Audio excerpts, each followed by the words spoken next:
Hey, how's it going? This is Joe and Tell, and today I'm going to be taking a look at the Vanatoo Transparent 1 Encore speakers. Before we get into it, I'd like to thank my Patreon supporters. Thank you guys for allowing me to do this. Your support really helps. It allows me to do some of the podcasts, some of the behind the scenes, and some of the extras that you might not see here on YouTube. So consider becoming a Patreon if you aren't already. And a word from this show's sponsor. Hey, this is Jay from the Vanatoo Haters Association, and I would urge you to visit dailyhifi.com/Vanatoo Haters. At the Vanatoo Haters Association, we talk about all the things that are wrong with the Vanatoo speakers. I'm going to start with the Vanatoo Transparent 1 Encores. Those things don't even play down to 20 hertz.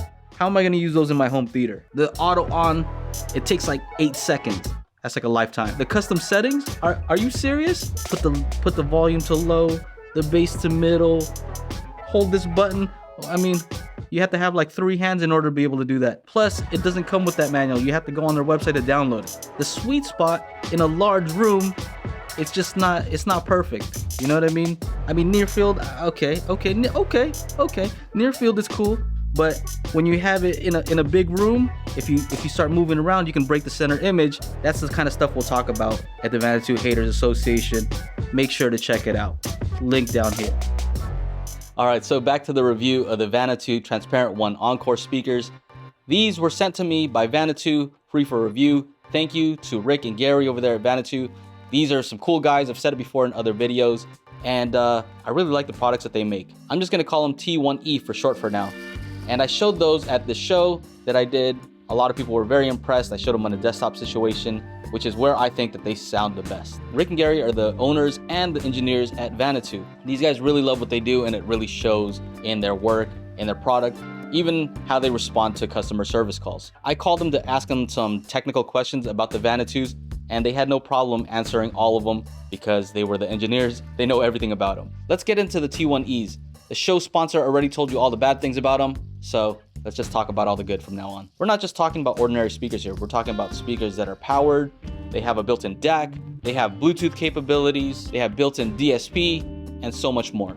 The first thing I like about these Vanatoos is they have a ton of input options. You have a 3.5mm analog input jack. You have optical input. You can use Bluetooth. It also has a coax input. And because there's a built-in DAC, you can plug these directly into your computer and play music that way. One thing about these that I think is really cool is that it automatically switches between sources. So depending on what source you're playing, it'll automatically switch between those. A lot of the features I'm talking about now are also on the smaller speakers that they make, and I've reviewed that in the past, so make sure to take a look at that video also. I'll link to it down below. So these are some custom drivers that use a 5¼ inch aluminum driver, as well as a 1-inch aluminum dome tweeter. On the back, you won't find any ports because this is using a passive radiator. What that means is you won't have that typical port noise associated with ported enclosures. Taking these out of the box, I noticed immediately that these were very hefty, solid build quality, and that's because they are using 3/4 inch MDF. That's thicker than most enclosures in this price category, and that's good because it allows you to have less resonance. I felt like the fit and finish was excellent on these, and I think they look great. Looking around here, on one side, you'll notice that it has an infrared port, and on the back, you'll see all of the controls and all of the input options. Another thing that you might notice is it doesn't have a typical plug for speakers. It has a proprietary 4-pin connection, just so there's no way to mess it up. The thing I noticed is this is an extremely long cable. So if you don't need a long run, you have to figure out something to do with that cable, but take a look at how long this thing is. Although I joke about it, I found that it was handy because I was able to route that cable down in through the speaker stands that I'm using so I could hide it away. So because that stand goes down this way and then has to go across and then back up the other side, it was handy to have the extra length of that cable. For a speaker this size, these get loud. These also get down pretty low. They claim a -10 dB point of 40 hertz. I noticed that they had an extremely flat response, and that is partially due to the DSP that they're using, the extreme crossover slopes they're able to use because of DSP, and the driver design. Take a look at the in-room frequency response of these speakers. So here's a measurement I did in-room with the mic about 18 inches away. Notice how flat it is throughout. So that's why I say that with the transparent zeros, as well as these transparent 1 Encores, I think that they'd be great as studio monitors near field because they are so flat, very accurate. What I noticed when I was using these near field is that when you toe them in just right, that center image just really comes to life. It's really rewarding when you get that toe in just right. What I mean by that is that the center image is just so clear and so focused. There's no smearing whatsoever. It's just, you have to hear it to believe it. One of my favorite features is that it has auto sensing for the sub, meaning that when you plug in a subwoofer, it automatically detects it and then applies a high pass to the speakers so that they can play louder, as well as a low pass for the subwoofer. Now that crossover point depends on the DSP mode that you're in. They have a shelved mode when you have the speakers closer to a back wall or on a desk, and that pads everything down by about 4 decibels. And it also makes it so that when you plug in a sub, the crossover point is 120 hertz. When you have it in the flat DSP mode, obviously they are not rolling off the lows, and so it's a flat response there. But when you plug in a sub, it's also crossed over at 80 hertz instead of 120 hertz. There are a ton of features that you can tweak on this. I would recommend that you download the manual from their website to be able to see all those features. Now by default, it also has a limiter built in, which means that it compresses the music, which allows the speakers to play louder, but you may want to turn that off. I know I did, but they do give you the option to do that. It also has a sleep mode. I found that it was a little too slow to turn on, so I turned that off. At the beginning, I said that they showed that they really cared about this speaker and a lot of thought had been put into it. And here are just a list of the things that they've done on these speakers that I don't really see on most speakers. On the remote, you'll notice an enable button. And what that is for the stuff that you don't want changed. Let's say, for example, the bass and treble controls, somebody might come in and accidentally change those. You may never notice, but what they've done is you actually have to press the enable button in order for any of those functions to work. You have the option to turn the Bluetooth on and off, which is handy in case you're in an apartment building and you don't want your neighbors connecting to your Bluetooth. The input switching that I mentioned earlier, the ability to choose which one is the left or the right speaker, and even the fact that it has tone controls. Now some quick specs on the amplifier itself. So this is using Class D amplifiers, and you get 120 watts per speaker, 100 watts going to the woofer and 20 watts going to the tweeter. The built-in DAC has a max sample rate of 96 kilohertz, 24-bit, but the DSP unit itself is limited to 48 kilohertz, 24-bit. That's good enough for me. I already mentioned the input switching. You're able to dim the LED, and it has bass and treble controls. So for $599, I think that the price performance ratio on this is pretty extreme considering all of the things that it's capable of doing and the devices that it can possibly replace. So let's put these on the speaker leaderboard and see how they place. All right, so we're taking a look at the Vanatoo Transparent 1 Encore, and they would fit right here in the powered speakers. Let's see how they fare. ELAC Navis, Dynas. Now, I would say that these could go either above or below the Dynas. The Dynas definitely have more bass, but the Vanatoo, when it comes to accuracy, I have to give it to the Vanatoo. And the other thing is that the Dynas are a DIY build, so not everybody's going to want to do that. So I think this is fair. If you want more bass, just go with the Dynas. If you want more accuracy, go with the Vanatoos. For bookshelf to me serves a little bit of a different purpose. Bookshelf, when I think of a bookshelf speaker, I think of something that's going to be used in the living room. So let's see here. Have the SVS, ELAC UB5s, the Dynas. For the living room, I would say that I would put these above the AI60s. So we have, okay, so that's good.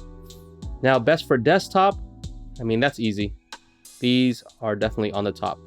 To me, these can be used as studio monitors, reference monitors. They're just that accurate. Again, the Dynas will give you more bass, but when it comes to accuracy, the Vanatoos, and the fact that they have a shelved mode specifically for use on a desktop or near walls. So these come in at $599, so let me see, best under $1,000. We have the Denton, the SVS Prime bookshelf. Under $1,000. I'm gonna have to put these. This is close. I'm gonna have to put them right here above the SVS Prime bookshelf.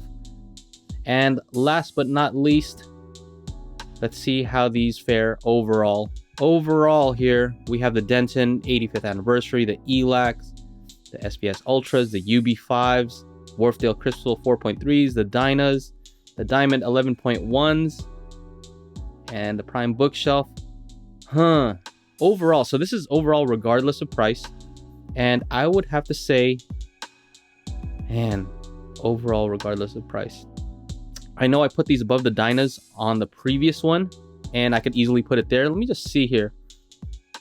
Powered speakers. I think best overall sound quality for me, my preference is towards bass, so I'll put the Dynas slightly above it. But there you go. That's where they land. If you're wondering why I was able to put the Dynas above these, and it's just because the Vanatoos I think are better powered speakers. They're better for a desktop, but overall sound quality, that's my personal preference, and I'll have to go with the Dynas on that. So that's it.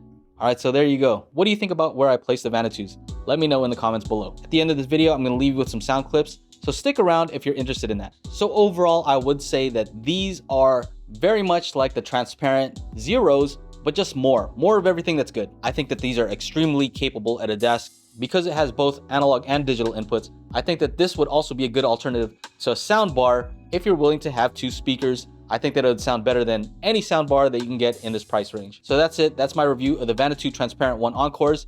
If you have any questions, leave them in the comments below and I'll do my best to answer them. Anyway, that's it. Take care. Bye-bye.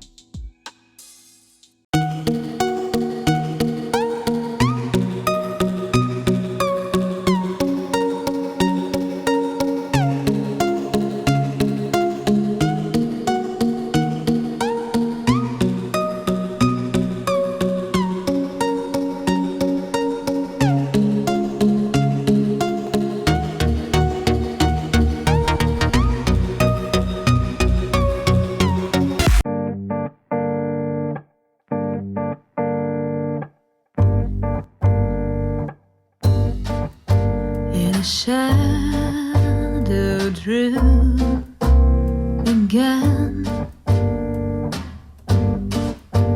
You sit alone, alone, all the silence knows your name.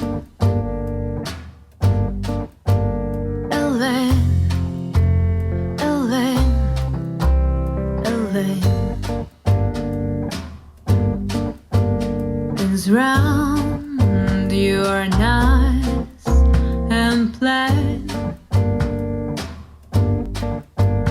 and full of you, Elaine, but you are full of pain.